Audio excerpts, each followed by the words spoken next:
Hi, my name is Manjot Singh. I'm an enterprise architect at MariaDB.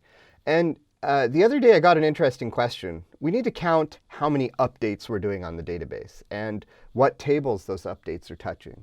Well, yeah, they could use performance schema. They had some reasons why they didn't want to do that. Performance schema does give you some really great monitors and tooling to look into the database. But the traditional way with MariaDB is the slow query log. And what the slow query log does, once it's enabled, it has this variable called long query time. Long query time is basically if a variable or if a query runs longer than X, log it to the slow query log. So what's interesting, though, and this is great for examining, well, what's taking a long time in our database? What's going really slow? So if you set that to like 3, anything over 3 seconds gets logged. That's a good point for a DBA to go to a dev and say, hey, why are these queries taking more than 3 seconds? Can we work on them? And use, analyze, use explain, do different things to figure out why these queries are slow. So that's a great use for the slow query log. But how else can we use it? Well, you could set this variable to 0. Now every query is logged.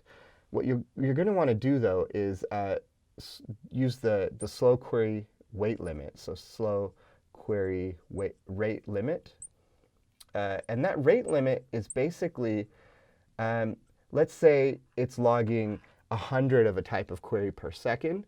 If we set this to 100, it will only write 1 out of 100. So this is a great way to limit your I/O usage, because if you set this to 0 and you have a highly concurrent database, your I/O is going to go through the roof just writing this log. And so when you set this rate limit, it will look at a query every 100 times it will write once to the log. So that's a great option. So basically just writing 1% of your queries. Then let's say you're on a replica. You may want to do slow query log slave statements.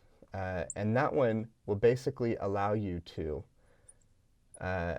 save those replication options, or those replication queries that are coming through. And then there's also admin statements.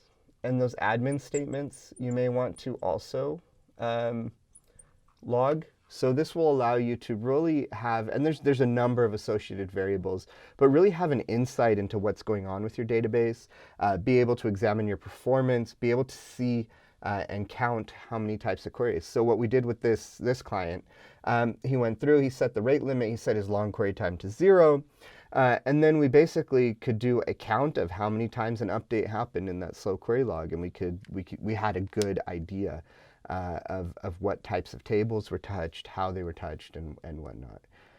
So great feature in MariaDB server, and hope it's useful to you. Thank you.